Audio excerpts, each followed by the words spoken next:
ஒரு காலத்தில் கொங்கணன் என்ற தவம் மிகுந்த முனிவர் வாழ்ந்து வந்தார். ஒருநாள் காட்டு வழியாக சென்று கொண்டிருந்த போது மேலே பறந்து கொண்டிருந்த கொக்கு பறவை தவறுதலாக அவர் மீது எச்சம் விட்டு விடுகிறது. அதைக் கண்ட முனிவருக்கு கடும் கோபம் வருகிறது. அவர் ஒரு தீக்கண் பார்வை காட்ட அந்த கொக்கு அங்கேயே சாம்பலாகி விழுந்தது. அடுத்த நாள் முனிவர் பிச்சைக்கு ஒரு வீட்டுக்கு செல்கிறார்.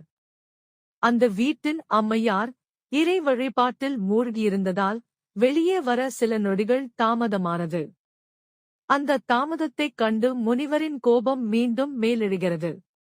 அவர் மீண்டும் அதே கொலை பார்வையே அம்மையாரை நோக்கி செலுத்துகிறார். ஆனால் ஆச்சரியம்! இந்த முறை அவரது பார்வையால் எதுவும் நடக்கவில்லை.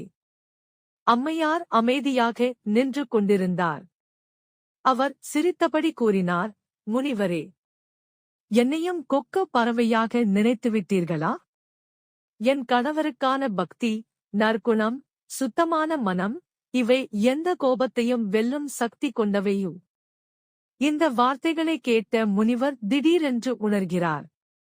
உண்மையான வலிமை தவத்தில் மட்டும் இல்லை, பொறுமை, பக்தி, நற்பண்பு போன்ற மன தூய்மையிலும் இருக்கிறது என்பதை.